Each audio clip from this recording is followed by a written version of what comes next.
Nerea, lehenengo eta behin eskerrik asko haien dira etortxarren eta guaz goizatxu bete pasetiarren. Gaur duzu, ikasleekin batu zara ezta, eta zeure liburu irakurri daben ikasleekin liburu hori bartunde aitzakitzat edo landu duzu ez gauzatxu batzuk kontanteko duzuzenak zuk. Zein da, zuretzako zelako garrantzizedeko txikitatik umiek irakurtzeko ohitura hori hartziek? Uste dut gero eta garrantzi handixoa daukela edo iruditzen jate literatura edo pentsamentue badabilela askotan leku galtzen gizarte honetan eta ni asko akorretana gure eskolara etortzen zanean idazlaren bat edo ez figuraren bat honekin lotura zeukena beti akorretan itzela etorri zala eta bere izenakin eta posibilitate horrekin ez. Orduan, uste dut oso ederra dela, ume batek liburu baten topo balda bena, barne hausnarketarako momentu bat dela, imaginazioa eskatzeko momentu bat, espresatzeko momentu bat, hizkuntza jasoz, baina gero baita be alda izen idazteko bide bat edo idazteko kanal bat, ez? Orduan, oso ekimen ederrak iruditzen jatez. Liburu honen protagonista Jacqueline da, ezta? Zer da pasain jakona Jacqueline edo? Jacqueline pasetarako egun baten esnatzen dela eta iruditzen jakola bere familixi, ez dela bere familixi eta bera beste nun baitetik datorrela, ez? Errepikatute ikusten dauze ekintza batzuk, azte jako bere izena raro sonatzen, bere familian arpeixi ez dago esaltzen. Orduan azten da hor, fantasiasko bide bat edo eguneroko baten islatzen dana, bere benetako jatorrixe zein dan bilatzeko, ez da? Eta beltzen da konklusiora, bera beste planeta batetik datorrela eta planeta hortako familixie berari deike da bilela bueltatzeko jatorri hortara. Hori da abia puntue, eta ez dakigu gero, ze pasauko dan. Baina, idazterakoen igual bai konektu nobela asko, betan bai badagoela horako zalantza bat, ez? Emon jatzu familia bat, emon jatzu mundu bat, inguru bat, eta esatezu, hau, zelan, ez? Pixka bizitza ulertu ezin horretatik, eta pixkat hortik enfokana. Saio bi eskaini duzuz gure eskolan, lehenengoa ja egin dugu. Zein da saio honetan eratzen duzun dinamika edo eta zein da zure helburu, zer nahi duzu landu? Pixkat danetik egin dugu, hasi gai Jacquelinen egunerokoa buruz berbetan eta pixkat eurek zelan jaso daben, ia eure badauken idazteko ohiturarik edo, eurentzako zer izen da, pixkat euren iritzisik entzun.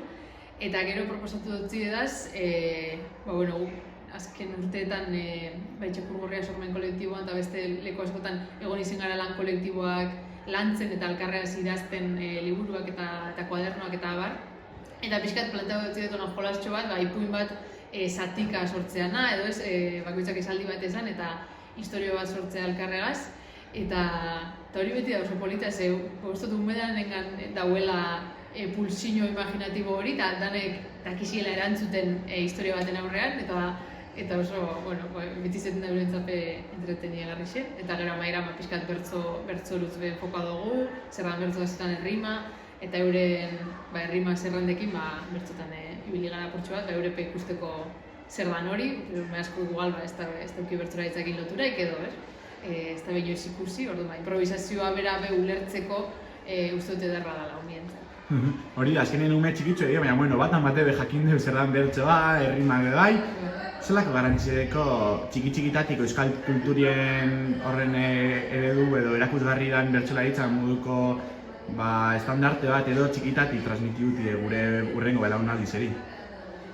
Berez, hori izemiko litzake bidie, ez da? Euskal kulturako adierazpide danak, egoti euskal umien eskure, alik eta harinen, ez? Edo edade gazte baten, batetik geure kulturan parte dalako, bestetik osorik euskeraz dalako bertzuan kasuen, eta ume asko garatzen da belako hor, hizkuntziaz beste harreman bat, hizkuntziaz jolasteko aukera bat, emozio batzukin konetatzeko aukera bat, eta gero improvisazioa bera dauken gatza eta jolastxo hori, ez? Orduan, ni horretan edo gaztetxotan ezagutu noan bertzue, eta nintzat izan zen opari bat, eta mundure zabaltzeko begirada bat, eta horretaz hain eskertutena, dezio dutzetela hori euskal ume guztizeri.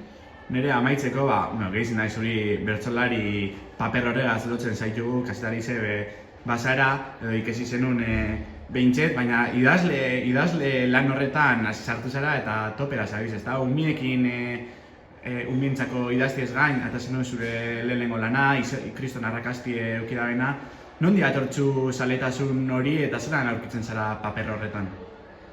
Uste beti egon dela hor, nahiz da igual publiko aurrera bertzuk atera naben edo jentik horrela zientifikau, uste umetatik kasi paraleloki garatu zirela bisek, bertzuan eta idaztiana beti idatzi zendot, bai eguneroko bai holan kolaborazioek eta bar, eta uste kasetaritza ikestian arrazoi bezala, beste asko modu, idazti gustatzen gati, hori kasetaritza da gero argita gabe okerreko korrelazio bada, ez estoi hortik, ez? Nire gustatzen gatena idazketa literarixo izan, eta kasetaritza beste gauza batea zitzen duzu topo.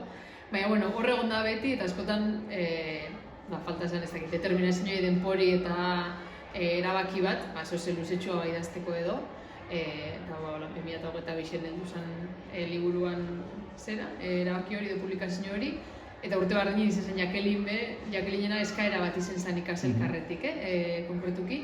Baina, bueno, ez dakit, papel poli bat iruditzen jate, leku poli bat baitxe beste modu baten sortzeko, eta alegin duguna aldoten egin bi gauzak uztartzen. Eskerrik asko, Nina. Zuei.